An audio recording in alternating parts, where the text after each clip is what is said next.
These are not just, normally I sit in a conference room and talk about VR. And these are plain walls with plain ceilings and nothing else. And this is different. These are artworks. And these are from different centuries. And this really does remind me of the famous essay of Walter Benjamin, The Artwork in the Age of Mechanical Reproduction. Something like that, I think it's called. And where you talk about, where he talks about art is not just painted by a painter. It was an occult. It was, worshipped, and people prayed to it before the bourgeois people came and said, please paint my portrait or something. So it had a certain effectivity. It kind of, had a kind of life of its own and didn't just hang on the wall. You could actually feel it, what the Americans would say, it's palpable, meaning it goes straight into your body. You feel the worshipment. And that's how I grew up. I grew up with a family, with a whole lot of people who were in the wrong movie. And they came from World War II, where part of them were in concentration camps and whatnot. And the only way they could survive and live a life of their own was to collect art. Because by collecting art, you suddenly feel the artwork. And you just don't grasp it mentally. I'm not talking about all these people who collect art because it's nice and it's great for bourgeois sort of enterprises that you kind of can brag in front of your friends or something like that. No, collecting art as a matter of survival is something else, because then you don't just think about it. You just don't just only it goes through your body, because the actual virtual act of creating this artwork goes into you, and you grasp it in a way which has to do with feeling it, with sort of feeling it not here, but there. And that's what my father did. And he kind of was standing for hours and hours in front of images. And he asked me, and he asked all of us, but mostly he asked me because I suddenly understood what this was about. He asked me, what do you think about this picture? Do you think this picture is good? And it was like an examination. But when I passed his exam, he was very happy, as if he was really, a burden had fallen off him, that he finally found someone who understood what this was about. And it was not about just, grasping how good this art was. It was a matter of his own survival, that he finally found someone who was in this world there with him, where he could actually find someone who could understand that art was not just something to look at, but something very, very corporal.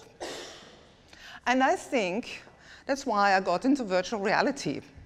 In virtual reality movies, you just don't just sit there and just look at it. What's interesting about a virtual reality movie is you can fly, you can do all sorts of things, and you can do, you can go through walls, you can feel everything on a very sensuous level, if you want to tell a story like that. And that's what I wanted to do.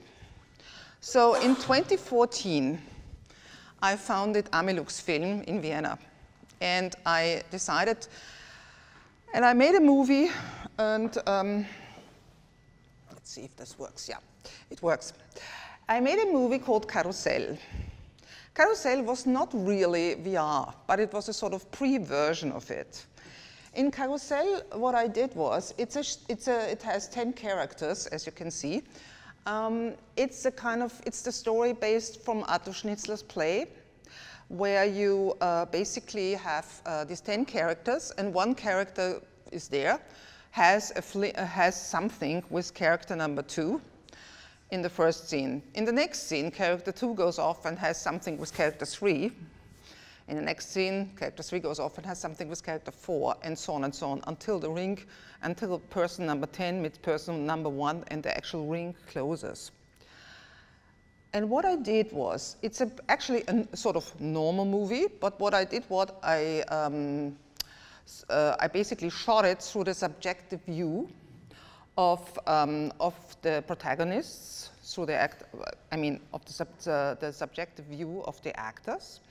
So, so you were basically, you looked at everything through their eyes. But what I also did was, it was not just only one camera. I had one camera here. They wore a helmet. They had one camera here, one camera there, one camera on the left, on the right side, one camera on the left side, and one on the top.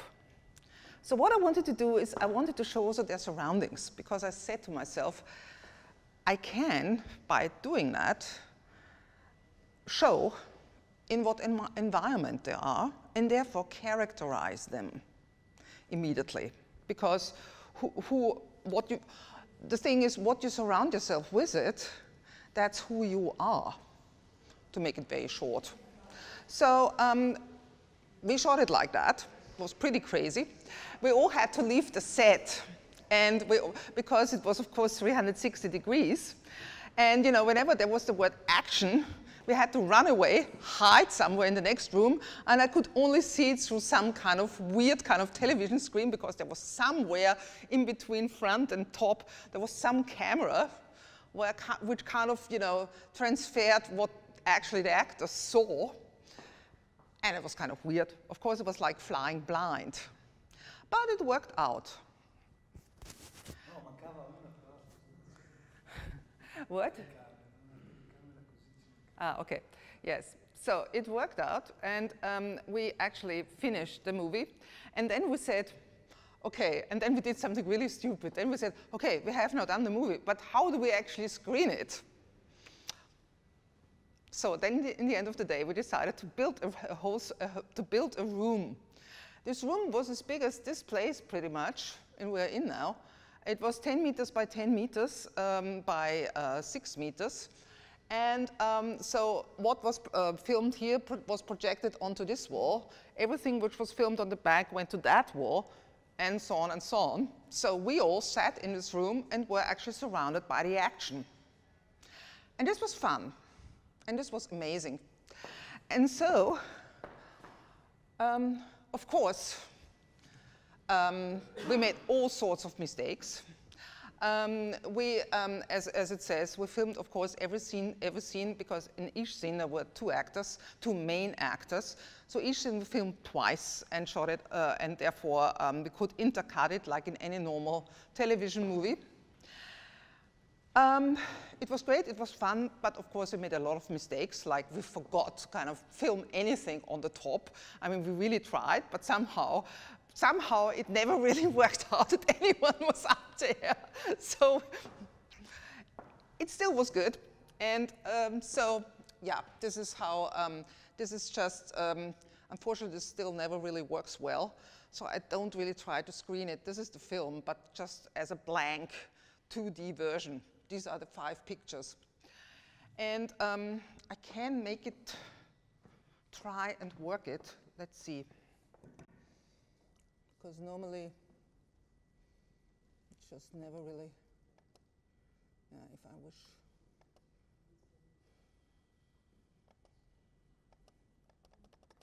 Yeah, of course, it doesn't work, forget it. Anyway, so this is the projection cube. There, you see it from above. And there you have a kind of animation of it, so this should work. Okay, doesn't work either. It's also a film. Let's see.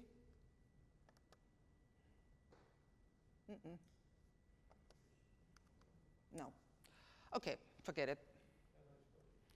It doesn't work. It has to do maybe with the format here.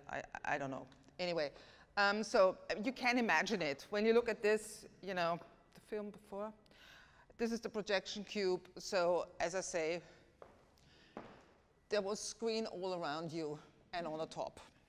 And whenever the actor moved their head, moved his or her head like that, the whole space moved.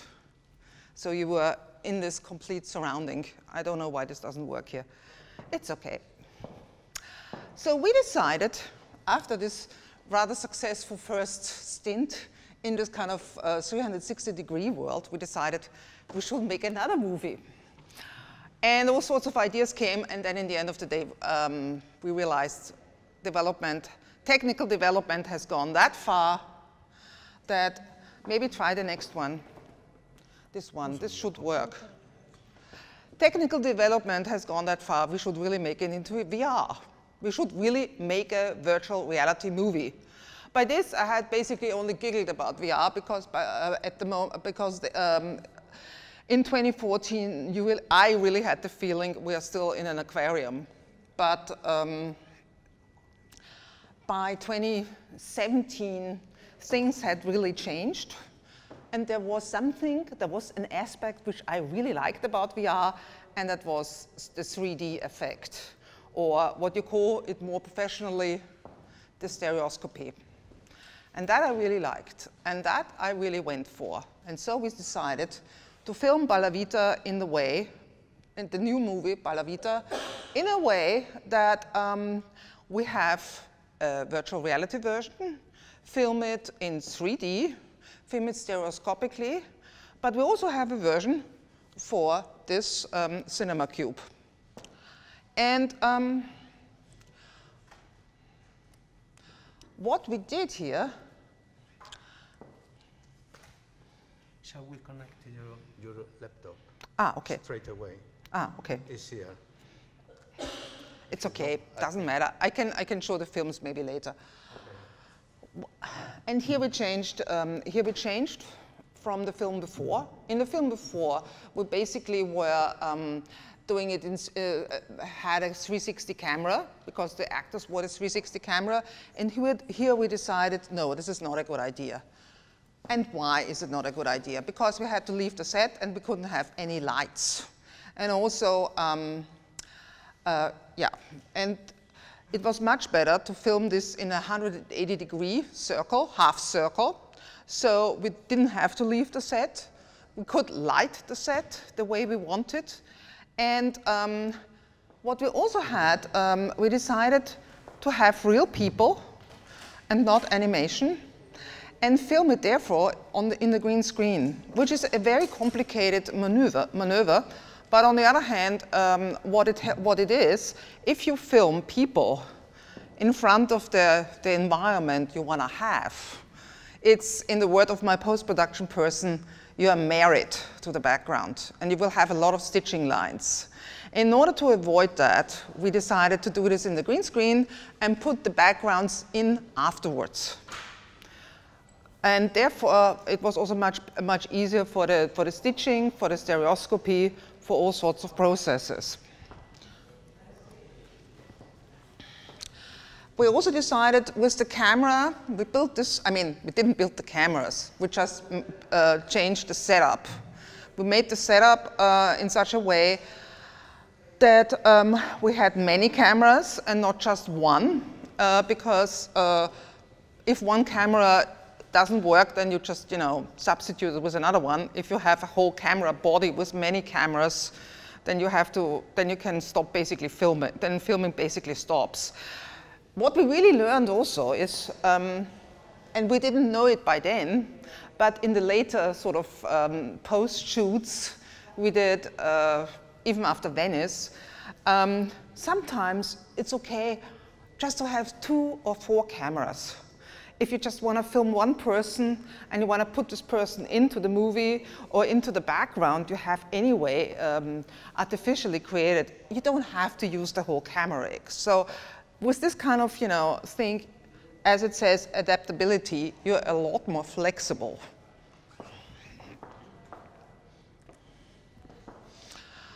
This is what I have been already saying. You have, with the 180 degrees, a lot more. You can use lighting, you can have the backdrops.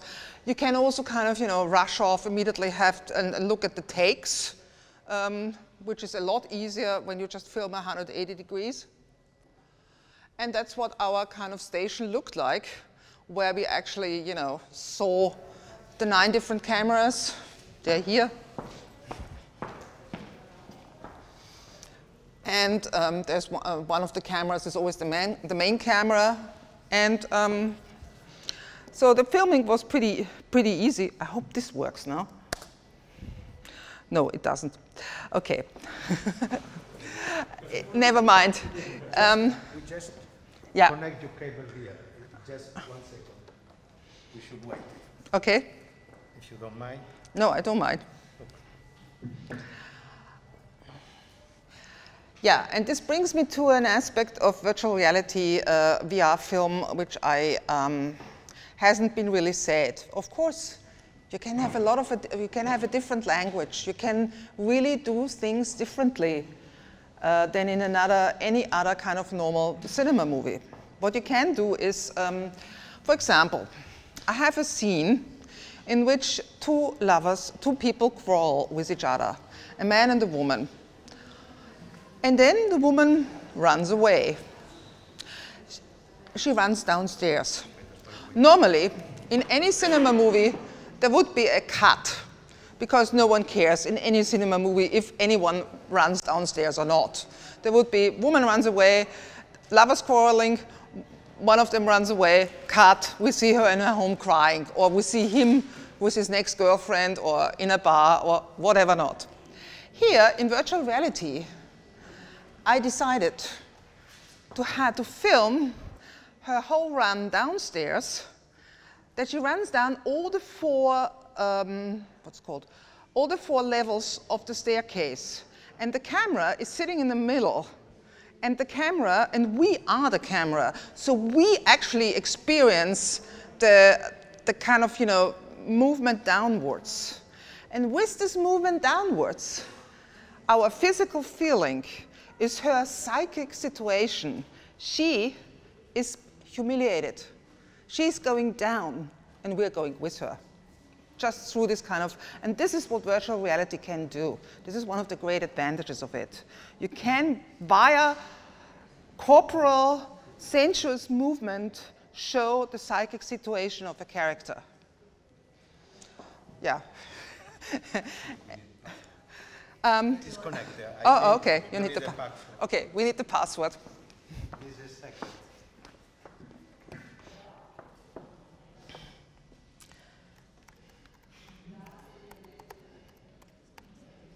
So.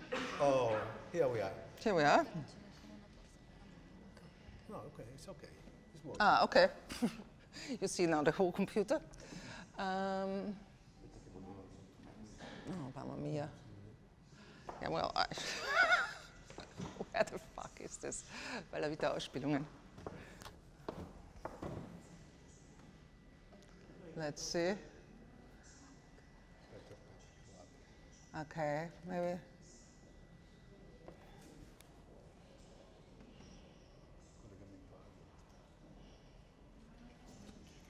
Ah, this is no, of course. Wait a second.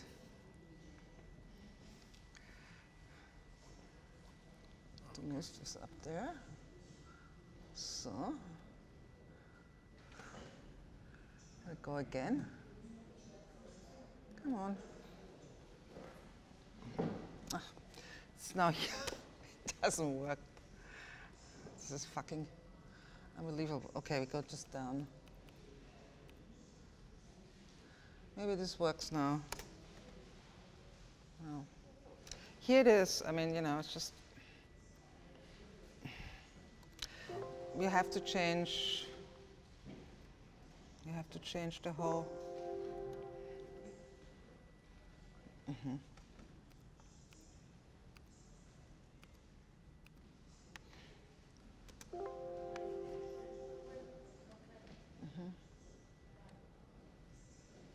Ah, here we go. Here it is how it looks in the cube, sort of it is an animation, but that's what it kind of looks like.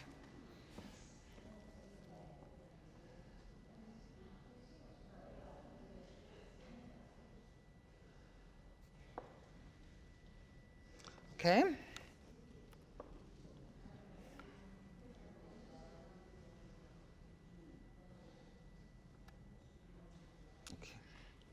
Down, it has to load. Okay. Adesso, sì.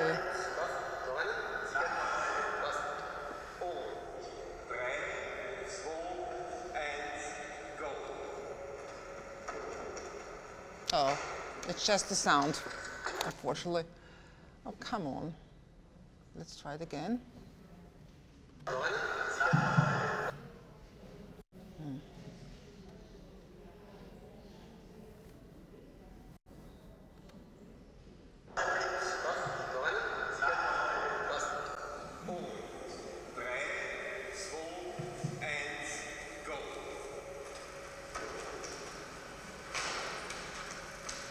She doesn't move.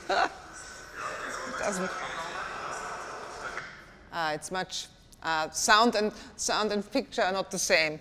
So yeah, it's sort of, you know, they're not. Yeah. So that's what. So this we filmed about 50 times, you know, and then in the movie, you can see it looks as if she's going down four floors of a staircase of a whole house. But this is just what we did, just having her going down this this few. And this was the motion control. I mean, where we could also. Yeah, where we could also have her go down.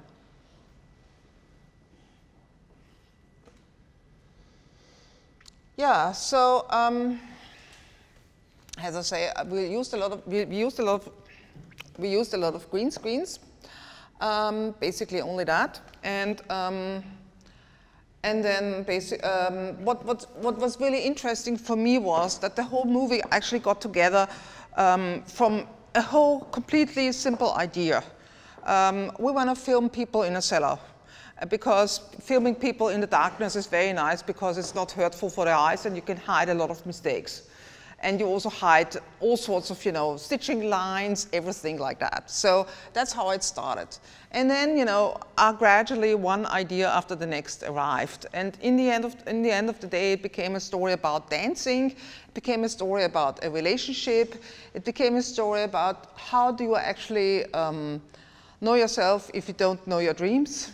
And all sorts of things like that. And so thanks to my team and all the people who worked with me, I was able to make the story, to actually get a story together, which is, you know, I really didn't want to have a story where, which was the usual horror and the usual science fiction story. I really wanted to have a story about what I would call real people. And a story about everyday life, and where people are not really superhumans or supernatural or in space or in horror. But what I also wanted to do was, I think, what I really wanted was that in a VR movie, there has to be some play about what VR really, virtual reality really is. And so I introduced this person, and that was Supernatural, who is a dream thief. He has a hobby. He's an old man. He sits at home and he doesn't just watch TV or does nothing else in his life.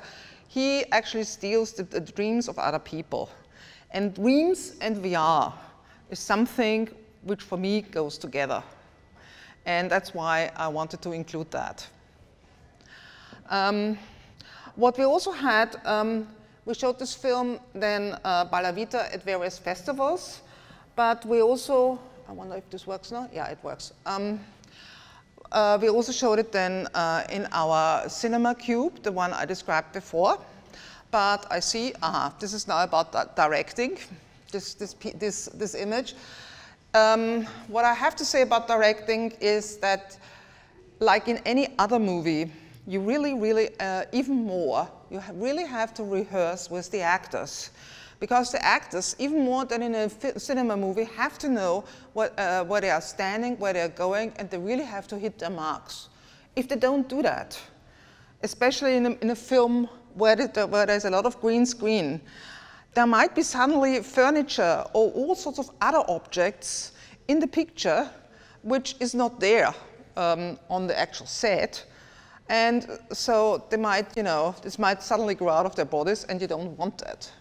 There also has to be, because at the moment, because in 360 filming, not in 180 filming, but in 360 filming, you are a little bit away from the character, except if the character has a real solo, so you can film the character just on its own.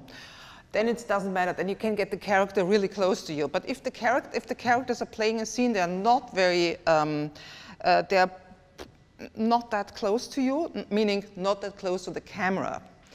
And therefore, they really have to get the emotional points, the emotional climaxes, the breaks of a scene. Otherwise, you as a viewer not getting any, you stay distanced. You really have to understand how they feel, how they are, and they really have to bring it across. And that's why they really have to know what the scene is about.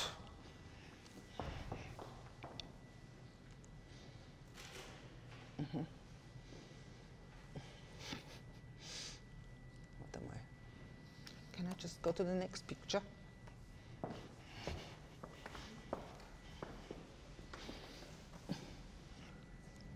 No.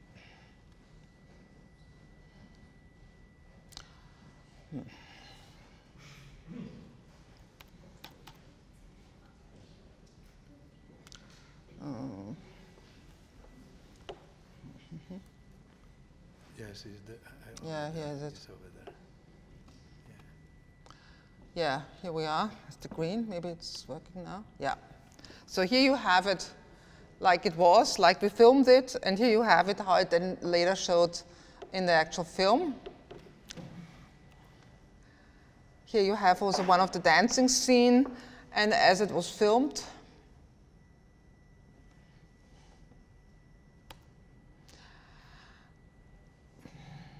Yeah, I mean, what we also this time, we decided in this movie not to have, I mean, other than in Carousel where we had first-person perspective, we had here the third-person perspective because we really wanted to make a cinematic movie and not an experience.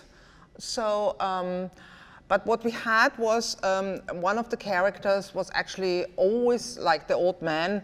He was basically breaking the famous fourth wall. So he actually turns to us, to the viewers, and therefore tells us what's going on.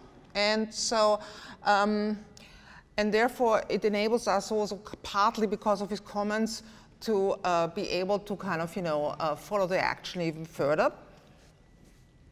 But for me, it was interesting for once to make a story out of the third-person view, because I have only done things before which were first-person. So I, the viewer, am the person who is actually, running the story. And for me, this was interesting because it was much more like, in a way, like a real movie. So. We also then showed it a few times in the cinema cube in our cinema. So this is what it looks like from the outside, because this is more kind of impressive than from the inside.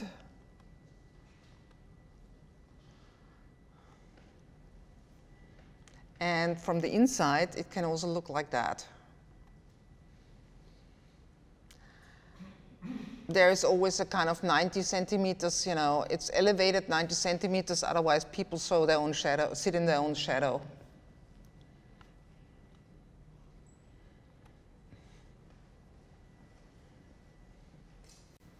At 4 o'clock in the afternoon. Scusate, sabato dalle 3 alle 4, diciamo, cominceremo alle 3 fino alle 6:30 in via Luzzatto Dina. Non so esattamente il numero, comunque. Il sala si trova in via Vescovado, sarebbe l'aula magna di storia. Via del Vescovado 30. Come?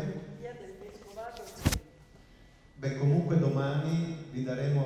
A momento apro il mio computer perché c'ho la lettera che conferma la sala. Un secondo. Just a moment. Okay. I open my laptop. Okay. Che non vorrei mandare They're not done yet. I have one out.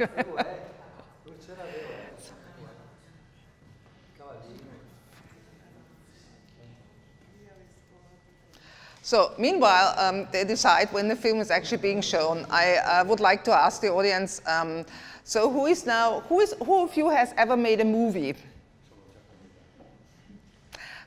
And who has ever made a VR film? Yes, the thing is this, we are here in this VR world, and in this festival, we are going from festival to festival, presenting the movie, and and trying to kind of get it out there in the world. The thing is, it's a very strange world because it's like in gymnastics. In gymnastics, you have a balance beam and you do a somersault.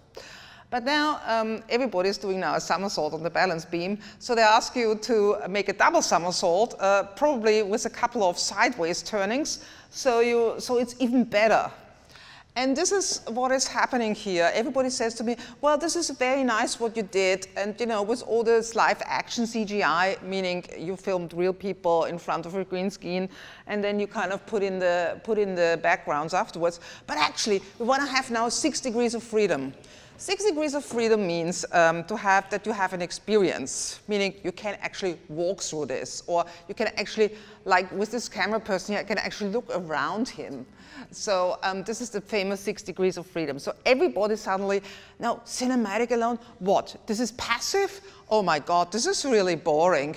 I say, actually it's not. If it's done really well, it's not boring at all. No, but, oh, you don't have 6 degrees of freedom? Well, why don't you have any volumetric capture?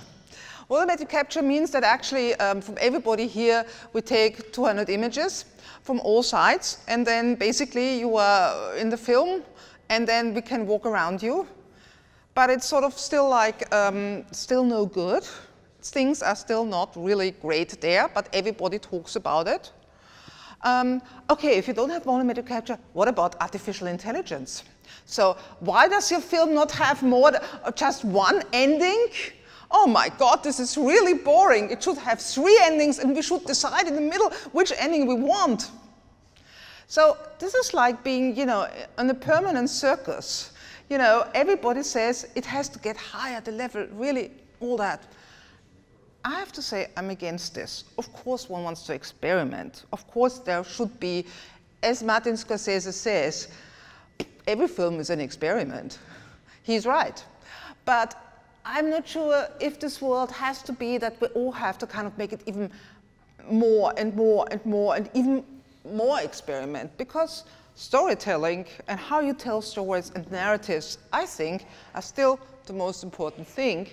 And whatever medium you choose, if you just make a slideshow, if you make a cinema movie, if you make a birthday movie for your nieces or your grandchildren or your children, there has to be some narrative, or as they say in German, there has to be a red thread through the whole thing, bringing the whole story from the beginning to the climax and to the end. And all the stuff about, yes, there has to be more technical, but this is where this is going to go, into that direction. I have seen a film, I'm just coming back from Austin, Texas, where there was South by Southwest, the very famous festival, where they have, the movie section was terrible, by the way. The virtual reality was also not that great. There were some things which are good. And one of the things which were really interesting was from the DV group from France, a film called Mechanical Souls. And in Mechanical Souls, you have a wedding, a Chinese wedding, where you can, the first idea is good, then it goes downhill. The first idea is that the two mothers, the bride mother and the bridegroom mother, kind of select the anthropoid servant for the wedding. That's fun. After that, it goes downwards, because then we are in artificial intelligence, and the film has to decide in which direction you are looking. So it has to decide what story of which character, which story you are following. And then it gets a little slower. And it's kind of, it's a sad thing, because actually if they didn't have that, it would be a more interesting story, and it would be also still fun, even if there's no artificial intelligence used. That's my take on it. But I still hope that, I find it really sad that in virtual reality, people really don't dare to go for interesting stories, that even the Hollywood studios, what do? They bring out their own cinema movies and make a little virtual reality kind of experience on the side. And that's it. And that's sad. And I really would wish for that we have more interesting virtual reality cinematic stories. If they go into kind of experiences, that's all fine, because that's definitely an interesting path to follow. But everything else is a little too much, and I wish there would be a little more daring with fun and interesting cinematic stories. So I say thank you very much for your attention. If oh, that was, you can write me an email. It's I know this is not very clear. It's office@amiluxfilm.com. So thank you very much. Gerda, my laptop is working perfect. Ah, and I still have we can connect this with the projector. Ah, okay. And I show you a two-dimensional teaser of Balavita. Yeah. Go through internet. Yeah. No, it's okay. We can show it. Allora, comunicazione, la sala riunioni del Human Inspired Technology, che si trova in via Luzzati numero 4. Ah, of course. Via Luzzati numero 4. La sala è disponibile, è attrezzata e faremo una visione collettiva in VR, permetteremo a tutti di poterlo vedere. Grazie. I put the sound down because I decided it was not a good idea to have so much sound. Is the sound here? No, I just put it away. But we can. If you want it. No, it's okay. Oh, it's okay. It's okay, actually. High tech.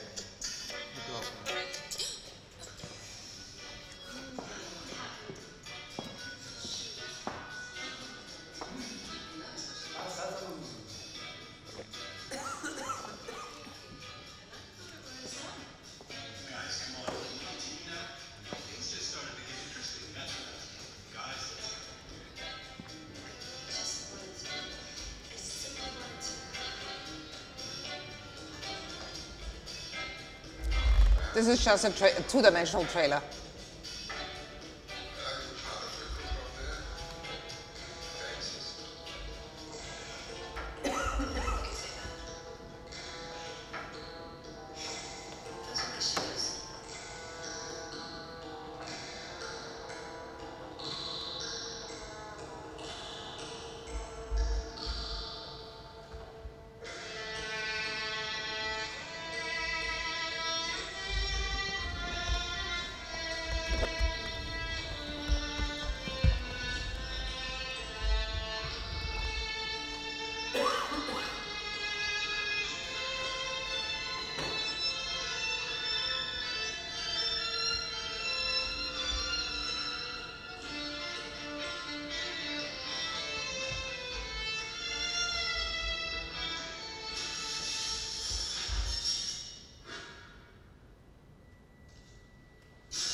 So, that's it. That's it.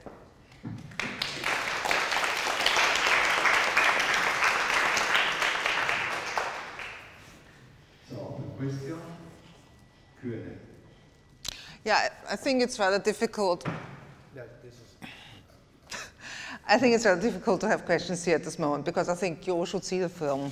I think I would be really interested if to know if people understand the story and and get the story in such a way that you kind of sort of look into the right direction or something like that. That would really interest me.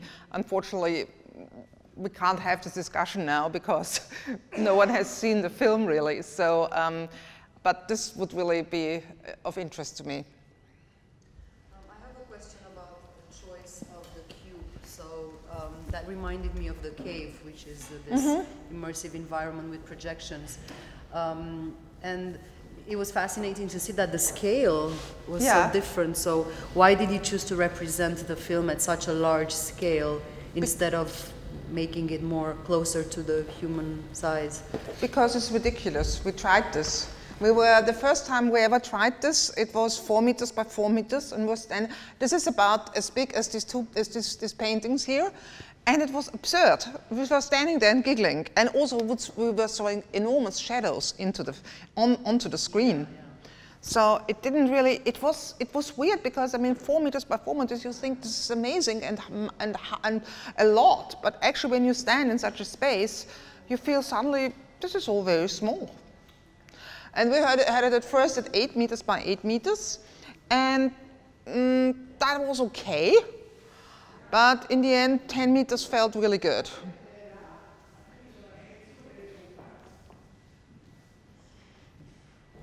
Difference for spectators from seeing a movie like that inside a cave with all the others, or inside a VR set?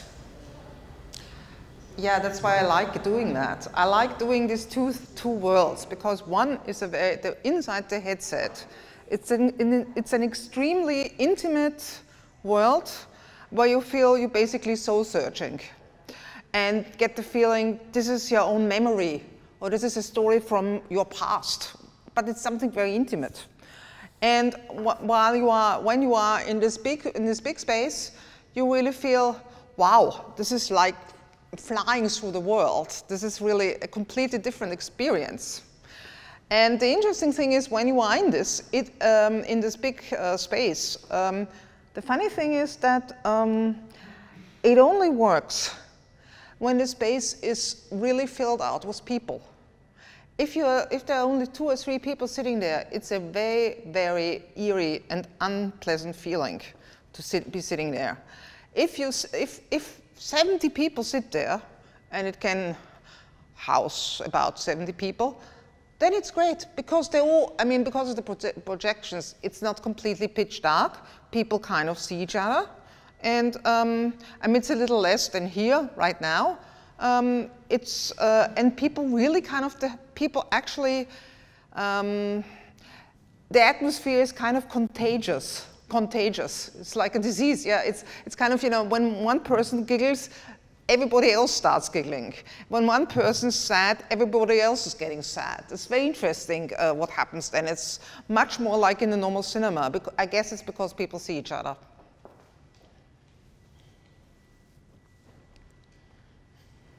I have another question. You mentioned a little bit about the disenchantment with current 360 films. So what would be one of your favorite 360 films, or one of the innovative ones that you've seen recently, and why?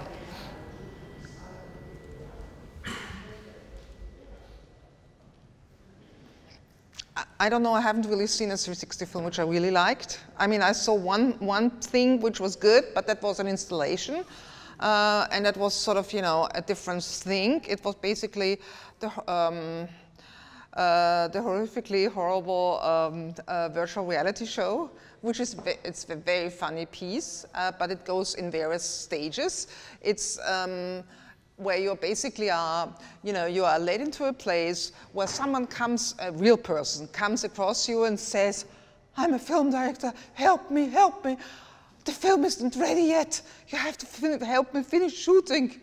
So you go with him into the next room, so in room number 2, and there is a stage set, and you have to kind of, someone has to grab a camera, and you have to press a button, and then apparently the film is done in no time, and then there's the cinema. So then you're led into the next room where there's a cinema screening, and then you put on the headset plus backpacks.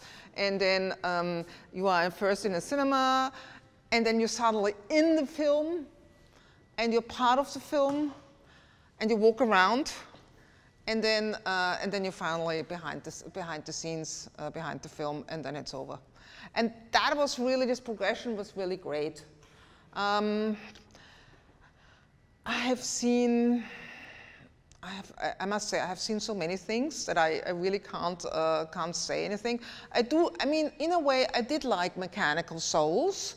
I mean, I did like this artificial intelligence piece. The thing is, though, that I find this really slow, the storytelling, and it only works because, I mean, the thing is, it doesn't really, because artificial intelligence works extremely well in virtual reality because of real-time editing. The problem is only that actually this film wouldn't need, it only needs virtual reality because of artificial intelligence. It doesn't use, though, what I really tried to do in Balla Vita was to use that 360-degree space as much as possible, which doesn't mean that there has to be action all around non-stop. That's a misbelief. There has to be action sometimes from somewhere else, but in such a way that people are led to it. That was one of the main problems, one of our main mistakes we made in Carousel.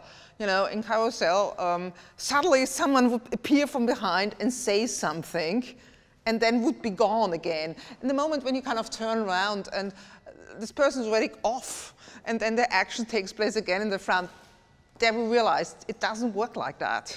You have to really kind of lead the person there, lead the viewer or the participant there where the action is, and so they can really turn around and actually, you know, fully enjoy it. Or at least have a reason why this is just so short. If there is a narrative reason, then of course, no problem. But there was a film called, from 2017, also from France, called Allegation or Alienation, something like that. It was also about lovers, someone growing inside someone, and they had very amazing, amazing scene changes that I really liked. That was a very, very good film.